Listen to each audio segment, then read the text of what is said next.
Hi every one. അപ്പോൾ നമുക്കറിയാം CUT എക്സാമിൽ നമുക്ക് മാത്തമാറ്റിക്സിൽ +2 ചാപ്റ്റേഴ്സ് മാത്രമാണ് പഠിക്കാൻ വേണ്ടിയിട്ടുള്ളത്. സോ +2ൽ നമ്മുടെ ചാപ്റ്റേഴ്സ് നോക്കുവാണെങ്കിൽ CUTക്ക് എന്നല്ല നമ്മുടെ എല്ലാ കോമ്പറ്റേറ്റീവ് എക്സാംസിനും നമുക്ക് ഏറ്റവും ഇമ്പോർട്ടൻ്റ് ആയിട്ടുള്ളൊരു ചാപ്റ്റർ തന്നെയാണ് 3D ജോമെട്രി എന്ന് പറയുന്നത്. അപ്പോൾ 3D ജോമെട്രി എന്ന് പറയുമ്പം വളരെ ഇമ്പോർട്ടൻറ്റുമാണ്. അതോടൊപ്പം തന്നെ നമുക്ക് ആ ചാപ്റ്ററിലെ ചോദ്യങ്ങൾ വളരെ എളുപ്പത്തിൽ എന്ത് ചെയ്യാൻ പറ്റും, സ്കോർ ചെയ്യാനും പറ്റുന്ന ചാപ്റ്ററാണ്. സോ അപ്പോൾ ഈ ചാപ്റ്ററിനകത്ത് മെയിൻ ആയിട്ട് നമുക്ക് എന്തൊക്കെ കാര്യങ്ങളാണ് പഠിക്കേണ്ടതെന്നും അതിനകത്ത് വളരെ ഇമ്പോർട്ടൻ്റ് ആയിട്ട് ഏറ്റവും ഇമ്പോർട്ടൻ്റ് ആയിട്ട് നമുക്ക് പഠിക്കേണ്ട കാര്യങ്ങൾ എന്താണെന്നും ദെൻ അതിൻ്റെ നമുക്ക് എളുപ്പ വഴികളൊക്കെ എന്ത് ചെയ്യാം ജസ്റ്റ് ഒന്ന് പറഞ്ഞുതരാം. അപ്പോൾ എല്ലാ കോൺസെപ്റ്റും നമുക്ക് കാണാതെ പഠിക്കുക എന്ന് പറയുന്നത് വളരെ ബുദ്ധിമുട്ടായിട്ടുള്ള കാര്യങ്ങളല്ല. ഇക്വേഷൻസ് കുറേ ഉണ്ട് ഇതിനകത്ത്. ആ ഇക്വേഷൻസ് അറിഞ്ഞാൽ മാത്രമേ നമുക്ക് പ്രോബ്ലംസ് സോൾവ് ചെയ്യാനായിട്ട് പറ്റുള്ളൂ. ഇക്വേഷൻസ് മാത്രമല്ല, അതിൻ്റെ കോൺസെപ്റ്റും അറിയണം. സോ അപ്പം ഈ കോൺസെപ്റ്റും അതുപോലെ തന്നെ ഇക്വേഷൻസും ആണ് ഞാൻ എന്ത് ചെയ്യുന്നത് ഒന്ന് നമ്മൾ ക്വിക്കായിട്ടൊന്ന് നോക്കാനായിട്ട് പോവുകയാണ് ഈ ചാപ്റ്ററിൽ കേട്ടോ. ഓക്കെ, അപ്പോൾ ഇതിനകത്ത് മെയിനായിട്ട് നമുക്കറിയാം +1ലും 3D ജോമെട്രി ഉണ്ട്, +2ലും ഉണ്ട്. സോ രണ്ടും കൂടെ ക്ലബ് ചെയ്തിട്ടായിരിക്കും എൻട്രൻസ് എക്സാമിന് ചോദിക്കുന്നത്. സോ +1ലെ 3D ജോമെട്രി വളരെ എളുപ്പം, വളരെ സിമ്പിൾ ആയിട്ടുള്ള കോൺസെപ്റ്റ് മാത്രമേ അതിനകത്ത് നമുക്ക് പഠിക്കാനുള്ളൂ. +2ലാണ് കുറച്ചും കൂടെ വാസ്റ്റ് ആയിട്ട് നമുക്ക് പഠിക്കാനായിട്ടുള്ളത്. സോ അപ്പം നമുക്ക് എന്ത് ചെയ്യാം, ഇതിനകത്ത് മെയിൻ ആയിട്ടുള്ള കോൺസെപ്റ്റുകൾ എന്തൊക്കെയാണെന്ന് നോക്കാം. ഇതാണ് നമ്മുടെ ഫസ്റ്റ് കേസ് പറയുന്നത്, ഡിസ്റ്റൻസ് ബിറ്റ്വീൻ 2 പോയിന്റ്സ്. നമുക്കറിയാം 3D ജോമെട്രി എന്ന് പറയുമ്പോൾ ഒരു സ്പേസിലുള്ള കാര്യങ്ങളാണ് നമ്മൾ ഡിസ്കസ് ചെയ്യുന്നത്. സ്പേസിലുള്ള കാര്യം പറയുമ്പോൾ നമുക്ക് അവിടെ X ആക്സിസും Y ആക്സിസും Z ആക്സിസും നമ്മൾ എന്ത് ചെയ്യണം, കൺസിഡർ ചെയ്യേണ്ടതായിട്ടുണ്ട്. ഓക്കെ, സോ അങ്ങനെയാണെങ്കിൽ നമ്മൾ സ്പേസിലല്ല, നമ്മൾ പ്ലെയിനിൽ പഠിച്ചിട്ടുണ്ട് ഡിസ്റ്റൻസ് ബിറ്റ്വീൻ 2 പോയിന്റ്സ്. അന്നേരം 2 പോയിന്റ്സേ നമുക്ക് ഉണ്ടാവത്തുള്ളൂ അല്ലെ. 2 പോയിന്റ്സുകൾ പറയുമ്പോൾ X കോർഡിനേറ്റും Y കോർഡിനേറ്റും നമുക്കിവിടെ ഉണ്ടാകുന്നത്. ഇവിടെ X കോർഡിനേറ്റും Y കോർഡിനേറ്റും Z കോർഡിനേറ്റും നമുക്ക് ഉണ്ടാവും. ഓക്കെ അല്ലേ. സോ അപ്പോൾ ഡിസ്റ്റൻസ് ബിറ്റ്വീൻ 2 പോയിന്റ്സ് എന്ന് പറയുമ്പോൾ ഈ ലൈൻ എന്ത് ചെയ്തിരിക്കുകയാണ്, ഈ 2 പോയിന്റിനെ ജോയിൻ ചെയ്ത് വരച്ചിരിക്കുകയാണ്. അപ്പോൾ ഇതിന്റെ ഡിസ്റ്റൻസ് ആണ് നമുക്ക് കണ്ടുപിടിക്കുന്നത്. സോ അപ്പോൾ നമ്മൾ എന്ത് ചെയ്യും, ഡിസ്റ്റൻസ് ഫോർമുല യൂസ് ചെയ്യും. എന്ത് വരും, √(x1 - x2) whole square plus y1 - y2 whole square plus z1 - z2 square എന്നായിരിക്കും നമ്മൾ എന്ത് ചെയ്യുന്നത്, നമ്മൾ ഇതിന്റെ ഡിസ്റ്റൻസ് ഫോർമുലയുടെ ഫോർമുല പറയുന്നത്. സോ ഇത് ഡയറക്റ്റ് ചോദ്യമൊന്നും ചോദിച്ചില്ലെങ്കിൽ പോലും സംടൈംസ് നമുക്ക് എന്തുണ്ട്, നമുക്ക് മറ്റേതെങ്കിലും ക്വസ്റ്റ്യൻസിനകത്ത് എന്തെങ്കിലും ഒരു ഡിസ്റ്റൻസ് കണ്ടുപിടിക്കേണ്ട കേസോ അങ്ങനെ എന്ത് ചെയ്തിട്ടുണ്ട്, സംടൈംസ് ചോദിക്കാറുണ്ട്. സോ അപ്പോഴാണ് നമ്മൾ എന്ത് ചെയ്യുന്നത്, ഇത് യൂസ് ചെയ്യുന്നത്. ക്ലിയർ. അടുത്ത നമുക്ക് നോക്കേണ്ടത് ഇതെല്ലാം +1 ടോപ്പിക്കുകളാണ് കേട്ടോ. നെക്സ്റ്റ് നമുക്ക് നോക്കേണ്ടത് എന്താണ്, സെക്ഷൻ ഫോർമുലയാണ്. സെക്ഷൻ ഫോർമുല എന്ന് പറഞ്ഞാൽ എന്താണ്, ഇതും നമ്മൾ 2Dയിൽ പഠിച്ചിട്ടുണ്ട് അല്ലെ. ഒരു ലൈനും 2 പോയിന്റ്സ് ജോയിൻ ചെയ്ത് വരച്ചിരിക്കുകയാണ്. ഈ ലൈനെ നമ്മൾ എന്ത് ചെയ്യുന്നുണ്ട്, ഇന്റേണലി കട്ട് ചെയ്യുന്നുണ്ട് ഒരു പോയിന്റ് ഇത്ര റേഷ്യോയില്, അതുപോലെ എക്സ്റ്റേണലി എന്ത് ചെയ്യുന്നുണ്ട്, ഇത് കട്ട് ചെയ്യുന്നുണ്ട് ഇത്ര റേഷ്യോയില്. അങ്ങനെയാണെങ്കിൽ ആ കട്ട് ചെയ്ത ആ പോയിന്റ് എന്തെന്നുള്ളതാണ് നമുക്ക് എന്ത് ചെയ്യാനുള്ളത്, കണ്ടുപിടിക്കാനായിട്ടുള്ളത്. ക്ലിയർ അല്ലേ മക്കളെ. സോ അങ്ങനെയാണെങ്കിൽ നമുക്ക് എന്തുണ്ട്, ഇന്റേണൽ ഡിവിഷനും എക്സ്റ്റേണൽ ഡിവിഷനും ഉണ്ട്. ഞാൻ ഇവിടെ ഇന്റേണൽ ഡിവിഷന്റെ മാത്രം ഫോർമുല എഴുതിയിട്ടുള്ളൂ. അപ്പൊ നോക്കിയേ, 2 പോയിന്റ് A, B. അപ്പൊ എന്തെങ്കിലും ഇതിനെ ഒരു ലൈൻ ജോയിൻ ചെയ്തിരിക്കുന്നു. ഒരു P എന്ന് പറഞ്ഞ പോയിന്റ് വെച്ച് നമ്മൾ അതിനെ കട്ട് ചെയ്തിരിക്കുന്നു. സോ അപ്പൊ ഇവിടെ M:n റേഷ്യോയിലാണ് ഇത് കട്ട് ചെയ്തിരിക്കുന്നത്. സോ അങ്ങനെയാണെങ്കിൽ ഈ പിയുടെ കോർഡിനേറ്റ്സ് എന്ന് പറയുമ്പോൾ നമുക്ക് ഇവിടെ എന്ത് കിട്ടും, X, Y, Z. അവിടെ 3 കോർഡിനേറ്റ്സ് നമുക്ക് കിട്ടും ആ പോയിന്റ് അല്ലെ. സോ അങ്ങനെയാണെങ്കിൽ ആ കോർഡിനേറ്റ് നമ്മൾ എങ്ങനെ കണ്ടുപിടിക്കും, നമ്മുടെ നോർമൽ സെക്ഷൻ ഫോർമുല എന്താണ്, M×x2 plus n×x1 divide by m+n. അതുപോലെ തന്നെ അടുത്തത് y എന്ന് പറഞ്ഞ കോർഡിനേറ്റ് എങ്ങനെ കണ്ടുപിടിക്കും, m×y2 plus n×y1 divide by m+n. അതുപോലെ അടുത്ത കോർഡിനേറ്റ് നമുക്ക് കണ്ടുപിടിക്കാം. ഇത് ഇന്റേണൽ ഡിവിഷൻ ആയതുകൊണ്ട്. ഇനി എക്സ്റ്റേണൽ ഡിവിഷൻ ആയിരുന്നെങ്കിൽ എന്ത് സംഭവിച്ചേനെ, എക്സ്റ്റേണൽ ഡിവിഷൻ ആണെങ്കിൽ ഇവിടെ എല്ലാം എന്ത് വന്നേനെ, പ്ലസിന്റെ സ്ഥാനത്ത് ഇവിടെ എല്ലാം നമുക്ക് നെഗറ്റീവ് വന്നേനെ. ഓക്കെ, അപ്പം ഇതും ഡയറക്റ്റ് ചോദ്യം ചിലപ്പോൾ ചോദിക്കാം, അല്ലെങ്കിൽ ഏതെങ്കിലും ചോദ്യത്തിനകത്ത് എന്തെങ്കിലും കോൺസെപ്റ്റ് ഇംപ്ലിമെന്റ് ചെയ്തിട്ട് എന്ത് ചെയ്യാം, നമുക്ക് ക്വസ്റ്റ്യൻസ് ചോദിക്കാൻ സാധ്യതയുണ്ട്. ക്ലിയർ ആണല്ലോ. റെഡി. നെക്സ്റ്റ് നമുക്ക് നോക്കേണ്ടത് മിഡ് പോയിന്റ് ഫോർമുല അല്ലെ. ഇപ്പൊ മിഡ് പോയിന്റ് ഫോർമുല തന്നെ സെക്ഷൻ ഫോർമുല തന്നെയാണ്. പക്ഷെ എന്താണ്, നമ്മുടെ ആ 2 പോയിന്റ്സിനെ ജോയിൻ ചെയ്ത് വരച്ചിരിക്കുന്ന ലൈനെ മിഡിൽ വെച്ച് കട്ട് ചെയ്യുകയാണ്. അതല്ല M:n റേഷ്യോ എന്ന് പറഞ്ഞാൽ എന്തായിരിക്കും, 1:1 റേഷ്യോയിലായിരിക്കും. M-ഉം 1 ആയിരിക്കും, N-ഉം 1 ആയിരിക്കും. 1:1 റേഷ്യോയിലായിരിക്കും കട്ട് ചെയ്യുന്നത്. സോ അങ്ങനെയാണെങ്കിൽ M+n, M-ഉം N-ഉം 1 ആണെങ്കിൽ 1 + 1 2 വരും. അതായത് ഡിനോമിനേറ്ററിൽ എന്ത് കിട്ടും, നമുക്ക് 2 വരും. ഇവിടെ x1 + x2, y1 + y2, z1 + z2 എന്നായിരിക്കും നമുക്ക് എന്ത് വരുന്നത്, സെക്ഷൻ ഫോർമുല വരുന്നത്. ക്ലിയർ ആണോ മക്കളെ. റെഡി. സോ ഇത്രയേ ഉള്ളൂ കാര്യം. ഓക്കെ, സോ ഇതാണ് നമുക്ക് +1 സെക്ഷനുള്ളത്. സോ ഇനി ഒരു പോയിന്റും കൂടി ഉണ്ട്, സെൻട്രോയിഡ്. സെൻട്രോയിഡ് എന്ന് പറഞ്ഞാൽ എന്താണ്, നമുക്കറിയാം ഒരു ട്രയാങ്കിൾ ആണ് നമ്മൾ ഈ വരച്ചു വെച്ചിരിക്കുന്നത് അല്ലെ. ഈ ട്രയാങ്കിളിന്റെ ഈ വെർട്ടെക്സിൽ നിന്ന് ഇതിന്റെ ഓപ്പോസിറ്റ് സൈഡിന്റെ മിഡ് പോയിന്റിലേക്ക് നമ്മൾ വരയ്ക്കുന്ന ഒരു ലൈന് അതുപോലെ ഇവിടുന്ന് വരയ്ക്കുന്നു. അപ്പൊ ഈ ലൈൻസിനെയാണ് നമ്മൾ വിളിക്കുന്ന പേര് മീഡിയൻ എന്നാണ് വിളിക്കുന്നത്. സോ ഈ മീഡിയൻ എല്ലാം കൂടെ ഇന്റർസെക്ട് ചെയ്യുന്ന ഈ പോയിന്റിനെയാണ് നമ്മൾ എന്ത് വിളിക്കുന്നത്? സെൻട്രോയിഡ് ഓഫ് ദ ട്രയാങ്കിൾ എന്ന് വിളിക്കുന്നത്. ക്ലിയർ ആണോ മക്കളെ? റെഡി. സോ അങ്ങനെയാണെങ്കിൽ 3 കോർഡിനേറ്റ്സ് വെച്ച് നിങ്ങൾക്ക് തന്നിട്ടുണ്ടെങ്കിൽ സെൻട്രോയിഡ് നമുക്ക് എങ്ങനെ കണ്ടുപിടിക്കാം? x1 + x2 + x3 okay divide by 3. Then y1 + y2 + y3 divide by 3, z1 + z2 + z3 divide by 3 എന്നുള്ള രീതിയിൽ നമുക്ക് എന്ത് ചെയ്യാം? നമുക്ക് കണ്ടുപിടിക്കാനായിട്ട് പറ്റും. ക്ലിയർ ആണല്ലോ? റെഡി. അപ്പൊ സെൻട്രോയിഡിന്റെ കേസ് നിങ്ങൾക്ക് എന്ത് ചെയ്യാൻ പറ്റും? എളുപ്പത്തിൽ മനസ്സിലാക്കാൻ പറ്റും. അപ്പൊ സെൻട്രോയിഡ് കണ്ടുപിടിക്കുന്നത് ഇതുപോലെ ഡയറക്റ്റ് ചിലപ്പോൾ ചോദ്യങ്ങൾ ചോദിക്കത്തില്ല, പക്ഷേ ഏതെങ്കിലും ഒരു ക്വസ്റ്റിനകത്ത് ആപ്ലിക്കേഷൻ പോലെ നമുക്ക് എന്ത് ചെയ്യാം? ചോദിക്കാനായിട്ട് സാധ്യതയുണ്ട്. റെഡി. ഇനി നമുക്ക് അടുത്ത ഇതിനകത്ത് മെയിൻ ആയിട്ട് നോക്കേണ്ടത് direction cosines and direction ratios of a line ആണ്. അപ്പൊ എന്താണ് ഈ ഡയറക്ഷൻ കൊസൈൻ അല്ലെങ്കിൽ എന്താണ് ഡയറക്ഷൻ റേഷ്യോ എന്നൊക്കെ നമുക്കൊന്ന് ജസ്റ്റ് ഒന്ന് നോക്കാം. ഞാൻ ഈ കോൺസെപ്റ്റ് ആണ് ക്വിക്ക് ആയിട്ട് പഠിപ്പിക്കുന്നത് കേട്ടോ. റെഡി. സോ മക്കളെ, അപ്പൊ ആദ്യം നമ്മൾ നോക്കുന്നത് എന്താണ്? ഡയറക്ഷൻ ആംഗിൾസ് എന്താണെന്ന് നമുക്ക് നോക്കാം. ഓക്കെ, ഡയറക്ഷൻ ആംഗിൾസ് പറയുമ്പോൾ നമ്മൾ ആദ്യം എന്താണ്ട് നമ്മുടെ ഒരു ആക്സിസ് നമ്മൾ പ്ലോട്ട് ചെയ്യാറ്, അല്ലെങ്കിൽ നമ്മുടെ XYZ ആക്സിസ് വരച്ച് ആ സ്പേസ് നമ്മൾ എന്ത് ചെയ്തു? ഇവിടെ ക്രിയേറ്റ് ചെയ്തു. Okay, ready. സോ എന്നിട്ട് ഞാൻ എന്ത് ചെയ്യുന്നുണ്ട്? നിങ്ങൾ വെക്ടർ പഠിക്കുന്നുണ്ട്. വെക്ടറിനകത്ത് നമ്മൾ പൊസിഷൻ വെക്ടർ പറയുന്നുണ്ട് അല്ലെ? ഇത് ഒറിജിൻ ആണ്, ഇത് X ആക്സിസ്, ഇത് Y ആക്സിസ്, ഇത് Z ആക്സിസ്. ഓക്കെ അല്ലേ മക്കളെ? അങ്ങനെയാണെങ്കിൽ ഈ സ്പേസിലെ ഒരു പോയിന്റ് ഞാൻ എടുക്കുന്നു, P എന്ന് എടുക്കുന്നു. ഇത് X, Y, Z എന്ന് ഞാൻ എടുക്കുന്നു. ക്ലിയർ ആണല്ലോ? അങ്ങനെയാണെങ്കിൽ ഈ ഒറിജിനിൽ നിന്ന് ഈ Pയിലേക്ക് ഞാൻ എന്ത് ചെയ്തു? ഒരു ലൈൻ ജോയിൻ ചെയ്തു. ഓക്കെ, ആ പോയിന്റിലേക്ക്. അപ്പൊ ഒറിജിനൽ എന്ന ആ പോയിന്റിലേക്കാണ് ഞാൻ കണക്ട് ചെയ്തിരിക്കുന്നത്. അപ്പൊ നമുക്ക് ഇവിടെ എന്ത് ചെയ്യും? വെക്ടർ ജോയിനിങ് 2 പോയിന്റ് എന്ന് പറഞ്ഞ കോൺസെപ്റ്റ്. അപ്പൊ ഈ 0 എന്ന് പറഞ്ഞാൽ ഇവിടെ ഒറിജിനൽ അല്ലേ? അപ്പൊ 0 0 0 ആണ് ഇവിടുത്തെ കോർഡിനേറ്റ്സ് നമുക്ക് വരുന്നത് അല്ലെ? ഓക്കെ, അങ്ങനെയാണെങ്കിൽ ഇതെന്താണ്? വെക്ടർ ജോയിനിങ് 2 പോയിന്റ്സ് വെച്ച് നമുക്കൊരു വെക്ടർ അവിടെ എഴുതാം. വെക്ടർ R നമുക്ക് അവിടെ എഴുതാം. എങ്ങനെ എഴുതാം? X - 0i, Y - 0j, Z - 0k. അപ്പൊ ഇവിടെ നമുക്ക് XI + YJ + ZK എന്ന് പറഞ്ഞാൽ നമുക്കൊരു പൊസിഷൻ വെക്ടർ അവിടെ നമുക്ക് കിട്ടി. റെഡി അല്ലേ മക്കളെ? സോ അങ്ങനെയാണെങ്കിൽ ഇനി ഈ പൊസിഷൻ വെക്ടർ X ആക്സിസുമായിട്ട് മേക്ക് ചെയ്യുന്ന ഒരു ആംഗിള്, Y ആക്സിസുമായിട്ട് മേക്ക് ചെയ്യുന്ന ആംഗിള്, Z ആക്സിസുമായിട്ട് മേക്ക് ചെയ്യുന്ന ആംഗിള്, ഈ ആംഗിളുകളെയാണ് നമ്മൾ എന്ത് വിളിക്കുന്നത്? ഡയറക്ഷൻ ആംഗിൾസ് എന്ന് വിളിക്കുന്നത്. റെഡി. സോ ഇതാണ് X ആക്സിസുമായിട്ട് മേക്ക് ചെയ്യുന്ന ആംഗിള്. ദെൻ ഇത് അതുപോലെ തന്നെ Z ആക്സിസുമായിട്ട് മേക്ക് ചെയ്യുന്ന angle gamma. Okay, gamma. Then അതുപോലെ തന്നെ നമുക്ക് Y ആക്സിസുമായിട്ട് മേക്ക് ചെയ്യുന്ന ആംഗിൾ എന്ന് പറയുന്നത് ബീറ്റ ആയിരിക്കും. റെഡി മക്കളെ? സോ ഇതാണ് alpha, beta, gamma direction angles എന്ന് നമ്മൾ വിളിക്കുന്നത് കേട്ടോ. എന്താണ്? Direction angles. Direction angles. Ready അല്ലേ? സോ ഡയറക്ഷൻ ആംഗിൾസ് ആണ് എന്ത്? ആൽഫ, അതുപോലെ ബീറ്റ, അതുപോലെ ഗാമ. ദെൻ ഈ ആംഗിൾസിന്റെ കൊസൈൻ വാല്യൂ നമ്മൾ എടുത്തു കഴിഞ്ഞാൽ നമുക്ക് എന്ത് കിട്ടും? ഡയറക്ഷൻ കൊസൈൻസ് കിട്ടും. അതായത് direction cosines. Okay, direction cosines എന്ന് പറഞ്ഞാൽ എന്താണ്? കൊസൈൻസ് എന്ന് പറഞ്ഞാൽ cos alpha, cos beta, then cos gamma. ഇതാണ് ഡയറക്ഷൻ കൊസൈൻസ് എന്ന് പറയുന്നത്. ഇനി ഇതിനെ റേഷ്യോ ആയിട്ട് എഴുതി കഴിഞ്ഞാൽ നമുക്ക് എന്ത് കിട്ടും? ഡയറക്ഷൻ റേഷ്യോസ് കിട്ടും. റെഡി മക്കളെ? സോ അപ്പൊ നമുക്ക് എങ്ങനെ എഴുതും? Cos alpha is to cos beta is to cos gamma. ഇത് നമുക്ക് വേറൊരു നൊട്ടേഷൻ വെച്ചിട്ട് നമുക്ക് കൊടുക്കാം. ഇതിനെ നമുക്ക് M, N എന്നും കൂടെ നമുക്ക് എന്ത് ചെയ്യാം? ഈ ഡയറക്ഷൻ കൊസൈൻസിനെ നമുക്ക് റെപ്രസെന്റ് ചെയ്യാനായിട്ട് പറ്റും. ഓക്കെ, അപ്പൊ ഇത്രയും കാര്യങ്ങൾ എന്ത് ചെയ്യുക? ഇവിടെ നിന്ന് നിങ്ങൾ മനസ്സിലാക്കുക. ക്ലിയർ ആണല്ലോ മക്കളെ? റെഡി. അപ്പം ഡയറക്ഷൻ കൊസൈൻ എന്താണെന്ന് നമ്മൾ പഠിച്ചു, ഡയറക്ഷൻ ആംഗിൾ എന്താണെന്ന് നമ്മൾ പഠിച്ചു, ഡയറക്ഷൻ റേഷ്യോ എന്നുള്ള കാര്യം നമ്മൾ പറഞ്ഞു കഴിഞ്ഞു. ക്ലിയർ ആണല്ലോ? റെഡി. സോ ഇനി നമുക്ക് ഇവിടെ നിന്ന് ഒരു പ്രോപ്പർട്ടി മെയിൻ ആയിട്ട് നോക്കണം. ഇങ്ങനെ ഒരു പ്രോപ്പർട്ടി ഉണ്ട്. L² + M² + N² = 1 എന്നൊരു പ്രോപ്പർട്ടി ഉണ്ട്. ഈ പ്രോപ്പർട്ടി നമ്മൾ യൂസ് ചെയ്യുന്നുണ്ട്. അതുപോലെ cos² ആൽഫ, L എന്ന് പറഞ്ഞാൽ കോസ് ആൽഫ അല്ലേ? So cos² alpha plus then cos² beta plus cos² gamma. ഇതെന്താണ്? ഇത് 1 ആണ്. അപ്പൊ ഈ പ്രോപ്പർട്ടി നമ്മൾ എന്ത് ചെയ്യണം?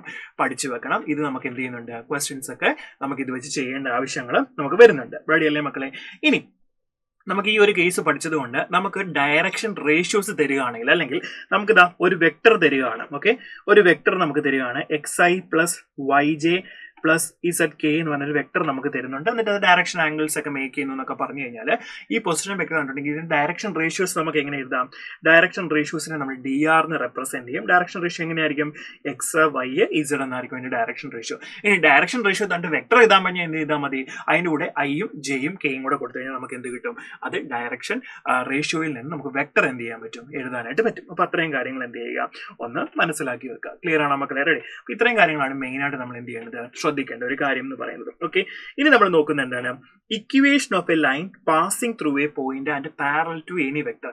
ഇക്വേഷൻ ഓഫ് എ ലൈൻ ആണ് നമ്മൾ എന്ത് ചെയ്യുന്നത്, ഡിസ്കസ് ചെയ്യുന്നത്. So equation of a line എന്ന് പറയുമ്പോൾ നമുക്ക് രണ്ട് ഇക്വേഷൻസ് കിട്ടും.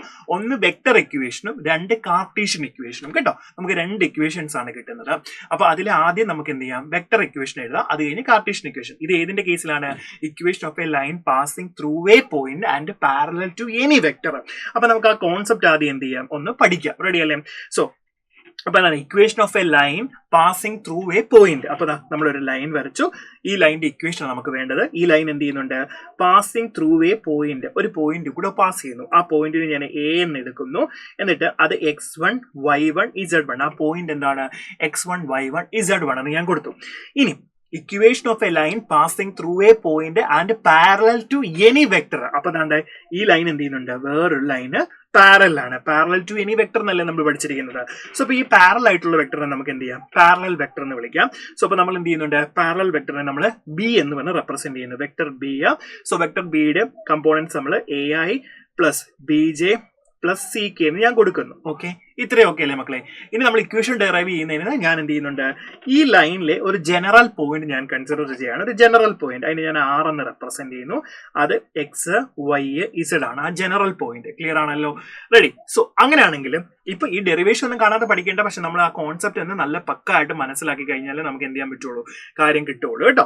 സോ അപ്പൊ ഇത് പാരലൽ ടു എനി വെക്ടർ എന്ന് പറയുമ്പോൾ ഈ വെക്ടർ ഇവിടെ വരാം, ഇവിടെ വരാം, ഇവിടെ വരാം, ഇവിടെ വരാം, ഇവിടെ വേണമെങ്കിലും വരാം. ഇതിന് ഇതിന്റെ മണ്ടേ കൂടെ ആയാലും കുഴപ്പമില്ല, കാരണം എന്താണ്, പാരലൽ അല്ലേ? മനസ്സിലാവുന്നുണ്ടോ? അപ്പം ഇതിന്റെ കമ്പോണന്റ് തന്നെ ആയിട്ട് എന്ത് ചെയ്യാം, നമുക്ക് ഇതിനെ റെപ്രസെന്റ് ചെയ്യാനും പറ്റും. അപ്പൊ ആ കോൺസെപ്റ്റുകളൊക്കെ എന്ത് ചെയ്യണം, മനസ്സിലാക്കണം. പാരലൽ എന്ന് പറഞ്ഞാൽ ലീനിയർ ആണ് അല്ലെ, നമുക്ക് എങ്ങനെ വേണമെങ്കിലും ഇത് പറയാം. ഇനി ഇവിടെ നോക്കി, ഇപ്പൊ ഇവിടെ എ 6 രണ്ട് പോയിന്റ്സ് കിട്ടി, വെക്ടർ ജോയിനിങ് 2 പോയിന്റ്. അപ്പൊ ഈ വെക്ടർ എ ആർ എന്ന് പറയുന്നത് എന്താണ്, വെക്ടർ ബിയോട് എന്താണ്, പാരലൽ ആണ്. റെഡി അല്ലേ മക്കളെ? രണ്ട് വെക്ടേഴ്സ് പാരലൽ ആണെങ്കിൽ നമുക്ക് എങ്ങനെ എഴുതാം, ഇവിടെ വെക്ടർ എ ആർ ആണ് പാരലൽ ടു എന്താണ്, പാരലൽ ടു വെക്ടർ ബി ആണ്. സോ നമുക്ക് എങ്ങനെ എഴുതാം, vector A R equal to lambda vector B എന്ന് നമുക്ക് എഴുതാം. റെഡി ആണോ?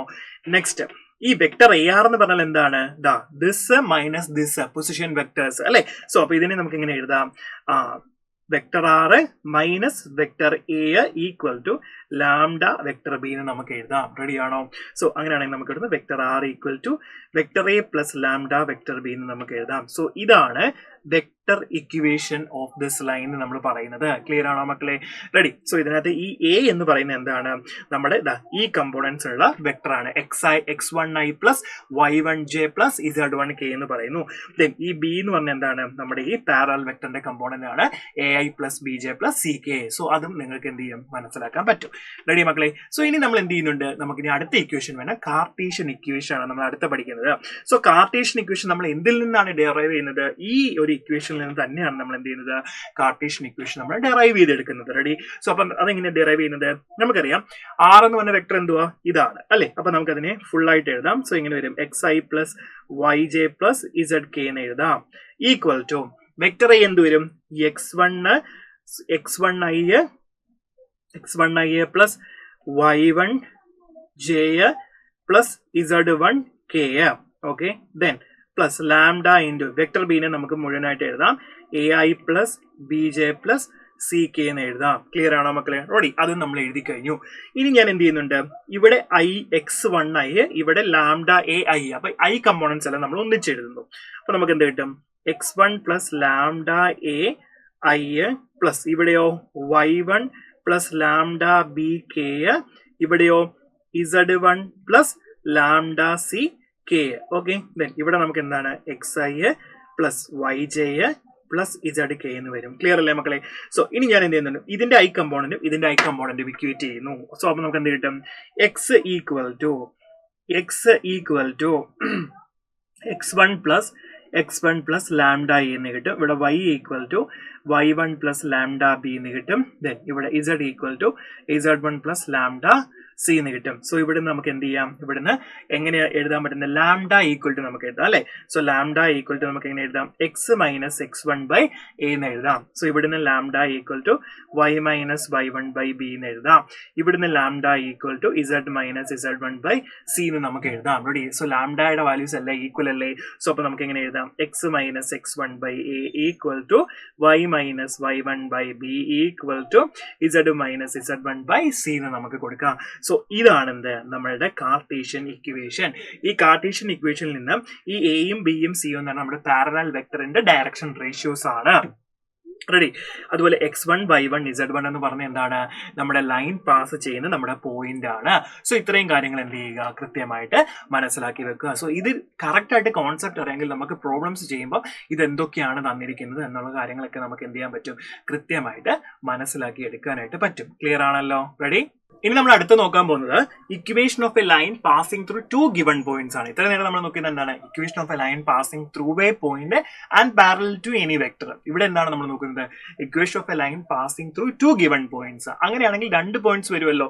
സോ ആ കേസിൽ നമ്മുടെ ഇക്വേഷൻ എന്താണ്, അതിന്റെ ഡെറിവേഷൻ നമ്മൾ നോക്കുന്നില്ല. നമുക്ക് എന്ത് ചെയ്താൽ മതി, അതിന്റെ കോൺസെപ്റ്റ് ഇക്വേഷൻ മാത്രം നോക്കിയാൽ മതി. എങ്ങനെയായിരിക്കും, 2 പോയിന്റ്സ് ആണ് ഇങ്ങനെയാണെങ്കിൽ ഇക്വേഷൻ നമ്മൾ എങ്ങനെ എഴുതും, X minus x1 divide by x2 minus x1 equal to y minus y1 divide by y2 minus 1 equal to z1 minus z minus z1 divided by z2 minus z1 എന്നാണ് നമ്മൾ എന്ത് ചെയ്യുന്നത്, നമ്മളുടെ ഇക്വേഷൻ എഴുതുന്നത്. Clear ആണോ മക്കളെ? Ready. So അപ്പൊ അതെന്ത് ചെയ്യുക, ഒന്ന് മനസ്സിലാക്കി വെക്കുക. ഇനി നമ്മൾ മെയിൻ ആയിട്ട് നോക്കുന്ന അടുത്ത കേസ് എന്താണ്, ആംഗിൾ ബിറ്റ്വീൻ 2 ലൈൻസ് ആണ്. എന്താണ്, angle between 2 lines. So angle between 2 lines നമ്മൾ എങ്ങനെയാ കണ്ടുപിടിക്കുന്നത്, ഇതാ നോക്കിക്കേ. നമുക്ക് 2 ലൈൻസ് ഞാൻ ഇങ്ങോട്ടേക്ക് വരച്ച് കാണിക്കാം. അത് ഇതാ നോക്കിക്കേ, 2 ലൈൻസ് ഞാൻ വരയ്ക്കുകയാണ്. ഇതൊരു ലൈന്, അതുപോലെ തന്നെ ഇതൊരു ലൈനാണ് നമ്മൾ വരച്ചിരിക്കുന്നത്. ക്ലിയർ ആണോ മക്കളെ? സോ അങ്ങനെയാണെങ്കിൽ ഇവിടെ നമ്മൾ ഇതാണ്ട് ഈ ഒരു ആംഗിൾ ആണ് തീറ്റ നമ്മൾ പറയുന്നത്. റെഡി ആണല്ലോ. സോ അങ്ങനെയാണെങ്കിൽ ഈ ലൈനിന് നമുക്കൊരു ഇക്വേഷൻ ഉണ്ട്, ഈ ലൈനിന് നമുക്കൊരു ഇക്വേഷൻ ഉണ്ട്.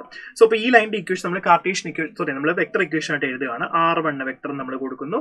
സോ ഇവിടെ എന്ത് കിട്ടും, vector A1 plus lambda vector B1. So ഇവിടെ R2 എന്ന് പറഞ്ഞത് നമ്മൾ കൊടുക്കുന്നു. സോ ഇവിടെ A2 vector plus lambda then vector B2 നമ്മൾ കൊടുക്കുന്നു. ക്ലിയർ ആണല്ലോ. സോ മക്കളെ ഇനി ഇതിന്റെ ഇക്വേഷൻ എഴുതണം അല്ലെ. എങ്ങനെയാണ്, ആംഗിൾ കോസ് തീറ്റയാണ് നമ്മൾ ആംഗിൾ പറയുന്നത് കേട്ടോ. കോസ് തീറ്റ ഈക്വൽ ടു എന്ന് പറഞ്ഞാൽ നമ്മൾ ആംഗിൾ എഴുതുന്നത്, നമ്മൾ വെക്ടറിനകത്ത് പഠിച്ചിട്ടുണ്ട്. സോ ഇവിടെ നിങ്ങൾക്കറിയാം ഈ ലൈനിന്റെ വെക്ടർ ഇക്വേഷൻ നമ്മൾ എഴുതിയിട്ടുണ്ടെങ്കിൽ ഈ ലൈനിന് പാരലൽ ആയിട്ട് ഒരു വെക്ടർ പോകുന്നുണ്ട് അല്ലെ. ഞാൻ മുമ്പേ പറഞ്ഞു ഈ ലൈനിന് പാരലൽ ആയിട്ട് വേറൊരു വെക്ടർ പോകുന്നുണ്ട്. അപ്പൊ അതിന്റെ കമ്പോണൻസ് ഇതാ, പാരലൽ എന്ന് പറഞ്ഞാൽ ഈ ലൈനിൽ കൂടെ അത് എന്ത് ചെയ്യാം, പോകാം. പാരലൽ അല്ലേ. ഓക്കെ. സോ അങ്ങനെയാണെങ്കിൽ പാരലൽ വെക്ടറിന്റെ കമ്പോണൻസ് തന്നെ നമുക്ക് എന്ത് ചെയ്യാം, ഇതിന് കൊടുക്കാം. അതുപോലെ ഇതിന്റെയും പാരലൽ വെക്ടറിന്റെ കമ്പോണൻസ് നമുക്ക് ഇതിന് കൊടുക്കാം അല്ലെ. സോ അങ്ങനെയാണെങ്കിൽ പാരലൽ വെക്ടർ ഇവിടെ B1 ആണ്, ഇവിടെ പാരലൽ വെക്ടർ എന്താണ്, B2 ആണ്. സോ B1 എന്ന് പറഞ്ഞ പാരലൽ വെക്ടറിന്റെ കമ്പോണന്റ് എന്തൊക്കെ വരും, A1IA plus B1J plus C1K വരും. ദെൻ B2 എന്ന് പറഞ്ഞ പാരലൽ വെക്ടറിന്റെ എന്തൊക്കെ വരും, A2IA plus B2JA plus C2K എന്ന് വരും. സോ ഇനി നിങ്ങൾക്ക് എന്ത് ചെയ്യാം, ആംഗിൾ ബിറ്റ്വീൻ 2 ലൈൻസ് നമുക്ക് എഴുതാൻ എളുപ്പമാണ്. എന്ത് ചെയ്താൽ മതി, cos theta equal to dot product എടുക്കുക. ഓക്കെ. സോ നമ്മൾ വെക്ടറിനകത്ത് പഠിച്ച പോലെ തന്നെ ഡോട്ട് പ്രൊഡക്റ്റ് എടുക്കുക. ഇതിന് രണ്ടിന്റെയും ഡോട്ട് പ്രൊഡക്റ്റ് എടുക്കണം. ദെൻ ഇതിന് രണ്ടിന്റെയും മാഗ്നിറ്റ്യൂഡ് വെച്ച് ഡിവൈഡ് ചെയ്യണം നമ്മൾ. സോ ഇപ്പൊ ഡോട്ട് പ്രൊഡക്റ്റ് എടുത്താൽ A1A2 പ്ലസ് എന്ത് വരും, A1A2 plus B1 B2 plus C1 C2 divided by root of A1 square plus B1 square plus C1 square into root of A2 square plus B2 square plus C2 square. So ഇതാണ് നമ്മുടെ എന്താ, angle between 2 ലൈൻസിന്റെ equation എന്ന് പറയുന്നത്. Ready. അപ്പൊ ഇതൊക്കെ question ചോദിക്കാറുണ്ട്. So അപ്പൊ അതെന്ത് ചെയ്യാ, അത് തന്നെയാണ് നമ്മളിവിടെ പറഞ്ഞിരിക്കുന്നത് കേട്ടോ. Then theta equal to cos inverse of that value എടുത്ത് നമുക്ക് എന്ത് കിട്ടും, ആംഗിൾ നമുക്ക് കിട്ടും. റെഡിയാണോ മക്കളെ? സോ അപ്പൊ എത്രയാണ് നമ്മുടെ മെയിൻ ആയിട്ടുള്ള കാര്യം. ഇനി നമ്മൾ അടുത്ത് നോക്കുന്നത് എന്താണ്, shortest distance between 2 skew lines. Very very important ആയിട്ടുള്ള കോൺസെപ്റ്റ് ആണ് ഇത്. ഇതിൽ നിന്ന് ചോദ്യങ്ങൾ ഡയറക്റ്റ് തന്നെ ചോദിക്കാറുണ്ട്. നമുക്ക് ഈസി ആയിട്ട് എന്ത് ചെയ്യാനും പറ്റുന്ന കേസാണ് അല്ലെ. സോ സ്ക്യൂ ലൈൻസ് എന്ന് പറഞ്ഞാൽ എന്താണ്, 2 സ്ട്രെയിറ്റ് ലൈൻസ് ആണ് which are not parallel and which do not intersect. അത് എന്ത് ചെയ്യുന്നില്ല, പാരലും അല്ല ബട്ട് അതുപോലെ തന്നെ എന്താണ്, അത് ഇന്റർസെക്റ്റും ചെയ്യുന്നില്ല 2 ലൈൻസ്. സോ അങ്ങനെയാണെങ്കിൽ നമുക്ക് എന്ത് വിളിക്കാം, സ്ക്യൂ ലൈൻസ് വിളിക്കാം. അങ്ങനെയാണെങ്കിൽ ആ രണ്ട് ലൈൻസ് തമ്മിലുള്ള ഷോർട്ടസ്റ്റ് ഡിസ്റ്റൻസ് ആണ് നമുക്ക് കണ്ടുപിടിക്കേണ്ടത്. റെഡി അല്ലേ മക്കളെ? സോ അതിന് നമുക്ക് ഡയറക്റ്റ് ഫോർമുല ഉണ്ട്, ഡെറിവേഷൻ പഠിക്കേണ്ട, നമുക്ക് ഫോർമുല എന്ത് ചെയ്താൽ മതി, പഠിച്ചാൽ നമുക്ക് ഈസി ആയിട്ട് നമുക്ക് എന്ത് ചെയ്യാം, ആൻസർ കണ്ടുപിടിക്കാനായിട്ട് പറ്റും. സോ രണ്ട് സ്ക്യൂ ലൈൻസ് ആണ് ഇതെങ്കിൽ അതിന്റെ ഷോർട്ടസ്റ്റ് ഡിസ്റ്റൻസ് കണ്ടുപിടിക്കാനുള്ള ഫോർമുല എന്ത് വരും, നമുക്ക് മാഗ്നിറ്റ്യൂഡ് ആണ്, നമുക്ക് മോഡുലസിനകത്ത് ഇട്ടിരിക്കുന്നത് എന്താണ്, നമ്മൾക്ക് ഡിസ്റ്റൻസ് എപ്പോഴും പോസിറ്റീവ് വാല്യൂ അല്ലേ വരത്തുള്ളൂ, അതുകൊണ്ടാണ് നമ്മൾ മോഡുലസിനകത്ത് ഇടുന്നത്. A2 vector minus A1 vector, അതായത് ഈ വരുന്ന A1 ഈ വരുന്ന A2 ഇതിന് രണ്ടിനെയും കമ്പോണൻസ് നമ്മൾ എന്ത് ചെയ്യുന്നുണ്ട്, മൈനസ് ചെയ്യണം. സോ അപ്പൊ A2 മൈനസ് A1 എന്ന് കിട്ടും. ദെൻ നെക്സ്റ്റ് B1 വെക്ടറും B2 വെക്ടറും ഇതുണ്ട്, അതിന്റെ ക്രോസ് പ്രൊഡക്റ്റ് കണ്ടുപിടിക്കണം. ക്രോസ് പ്രൊഡക്റ്റ് എങ്ങനെ കണ്ടുപിടിക്കുന്ന, ഡിറ്റർമിനന്റ് വാല്യൂ നമ്മൾ എടുക്കും അല്ലെ. സോ അതിനുശേഷം അത് കണ്ടുപിടിച്ചതിന്റെ ക്രോസ് പ്രൊഡക്റ്റ് വാല്യൂന്റെ മാഗ്നിറ്റ്യൂഡ് നമ്മൾ എടുക്കും ആ വെക്ടറിന്റെ. സോ അത് വെച്ച് നമ്മൾ ഡിവൈഡ് ചെയ്താൽ നമുക്ക് എന്ത് കിട്ടും, ഷോർട്ടസ്റ്റ് ഡിസ്റ്റൻസ് കിട്ടും. റെഡിയാണോ മക്കളെ? സോ അപ്പൊ ഇത്രയാണ് നമുക്ക് മെയിൻ ആയിട്ട് ഇതിനകത്ത് പഠിക്കാനുള്ളത്. അപ്പോൾ ഇത് വെരി വെരി ഇമ്പോർട്ടൻ്റ് ആയിട്ടുള്ള കോൺസെപ്റ്റ് ആണ് ഈ ഷോർട്ടസ്റ്റ് ഡിസ്റ്റൻസ് എന്ന് പറയുന്നത്. അത് വെച്ചിട്ടുള്ള ക്വസ്റ്റ്യൻസ് ഡയറക്റ്റ് തന്നെ നമുക്ക് ചോദിക്കാറുണ്ട് കേട്ടോ. ഓക്കെ, അപ്പോൾ അത് കാർട്ടീഷ്യൻ ഇക്വേഷൻ ആയിട്ട് എന്ത് ചെയ്യുന്നുണ്ട്, നമുക്ക് ചോദിക്കും. അതുപോലെ തന്നെ എന്താണ് നമ്മുടെ വെക്ടർ ഇക്വേഷൻ ആയിട്ടും ചോദിക്കും. സോ വെക്ടർ ഇക്വേഷൻ ആണെങ്കിൽ ഇതാണ് വെക്ടർ ഇക്വേഷൻ. സോ ഇപ്പോൾ ഇതിനകത്ത് A1 A2 എന്താണെന്ന് കൃത്യമായിട്ട് B1 B2 എന്താണെന്ന് നമുക്ക് കൃത്യമായിട്ട് അറിയാം.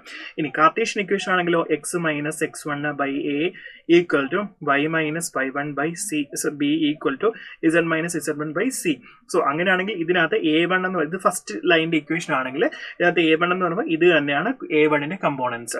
അപ്പൊ നമ്മുടെ B1ന്റെ കമ്പോണൻസ് ഇതാണ്. അതുപോലെ അടുത്ത ലൈനിന്റെ A1ന്റെ കമ്പോണൻസ് ഇവിടെ നിന്ന് എടുക്കുക. സോ A2 അടുത്തത് B2ന്റെ കമ്പോണൻസ് ഇവിടെ നിന്ന് എടുക്കുക. സോ എന്നിട്ട് എന്ത് ചെയ്യുക, ഈ ഫോർമുലക്കകത്ത് അപ്ലൈ ചെയ്താൽ നമുക്ക് എന്ത് കിട്ടും, ആൻസർ കിട്ടും. ക്ലിയർ ആണല്ലോ? റെഡി. ദെൻ ഇവിടെ ഇരുന്ന് നമുക്ക് വേറെ ഒരു രണ്ട് ഇക്വേഷൻ കൂടെ നോക്കാം. പാരലൽ ലൈൻസ്, രണ്ട് പാരലൽ ലൈൻസ് ആണെങ്കിൽ അവർ തമ്മിലുള്ള ഡിസ്റ്റൻസ് നമുക്ക് എങ്ങനെ കണ്ടുപിടിക്കാം എന്നുള്ളതാണ് ഈ ഫോർമുല. രണ്ട് ലൈൻസ് തന്നിട്ടുണ്ടെങ്കിൽ പാരലൽ ലൈൻസ്, അതിന്റെ ഇക്വേഷൻ നമുക്ക് ഡിസ്റ്റൻസ് എങ്ങനെ കണ്ടുപിടിക്കാം, modulus of A2 minus A1 cross B vector B divide by magnitude of vector B നമുക്ക് കൊടുക്കാം. റെഡിയാണോ മക്കളെ? ഇനി അപ്പോൾ ഇത്രയും കാര്യങ്ങളാണ് നമുക്കിവിടെ മെയിൻ ആയിട്ട് പഠിക്കാനായിട്ടുള്ളത്. റെഡിയാണോ? ക്ലിയർ ആണല്ലോ? Okay, yes. സോ ഇനി നമുക്ക് കാർട്ടീഷ്യൻ ഇക്വേഷൻ ആയിട്ട് തന്നിട്ടുണ്ടെങ്കിൽ നമുക്ക് ഈ ഫോർമുലയും കൂടി ഉപയോഗിച്ച് നമുക്ക് എന്ത് ചെയ്യാം, നമുക്ക് ഡിസ്റ്റൻസ് കണ്ടുപിടിക്കാനായിട്ട് പറ്റും. ആ ഫോർമുല നിങ്ങൾ പഠിക്കണമെന്ന് നിർബന്ധമില്ല, നമ്മൾ നോർമൽ മറ്റേ ചെയ്ത പോലെ എന്ത് ചെയ്താൽ മതി, നിങ്ങൾ ചെയ്താൽ മതി. ഇത് ചെയ്യാൻ കുറച്ച് ഓർത്ത് വയ്ക്കേണ്ട കാര്യമുണ്ടല്ലോ, നമുക്ക് അതുകൊണ്ട് അതിൻ്റെ ആവശ്യമില്ല. നമുക്ക് എന്ത് ചെയ്താൽ മതി, ഈ ഫോർമുല നിങ്ങൾ എന്ത് ചെയ്താൽ മതി, പഠിച്ചാൽ മതി കേട്ടോ. സോ ഇപ്പോൾ 3 ഡയമെൻഷൻ നമ്മുടെ ഇത്രയും കാര്യങ്ങളാണ് നമുക്ക് മെയിൻ ആയിട്ട് എന്ത് ചെയ്യാനുള്ളത്, പഠിക്കാനുള്ളത്. സോ എല്ലാവരും നന്നായിട്ട് തന്നെ പ്രിപ്പയർ ചെയ്യുക. നമുക്ക് ഫസ്റ്റ് ചാൻസ് തന്നെ ഇത് ക്രാക്ക് ചെയ്തെടുക്കണം. സോ ഇമ്പോർട്ടൻറ്റ് എല്ലാം വാരി വലിച്ച് പഠിക്കാൻ നമുക്ക് ഇമ്പോർട്ടൻറ്റ് കോൺസെപ്റ്റുകളും എന്താണ് ക്വസ്റ്റ്യൻസ് ചോദിക്കുന്നത് എന്നുള്ളത് മനസ്സിലാക്കി പ്രീവിയസ് ഇയർ ക്വസ്റ്റ്യൻ പേപ്പർ നോക്കിയിട്ട് ഏത് ടൈപ്പ് ഓഫ് ക്വസ്റ്റ്യൻസ് ആണ്, അത് ഈ ചാപ്റ്ററിൽ ഏത് കോൺസെപ്റ്റിൽ നിന്നാണ് വന്നിരിക്കുന്നത്, അപ്പോൾ ആ കോൺസെപ്റ്റ് നിങ്ങൾ പെർഫെക്റ്റ് ആയിട്ട് മനസ്സിലാക്കി പഠിച്ചു കഴിഞ്ഞാൽ ഡെഫിനറ്റ്ലി നിങ്ങൾക്ക് ഫസ്റ്റ് ചാൻസ് തന്നെ എക്സാം നല്ല സ്കോറോടുകൂടി ക്രാക്ക് ചെയ്യാനായിട്ട് സാധിക്കും. സോ എല്ലാവർക്കും ഓൾ ദി ബെസ്റ്റ്.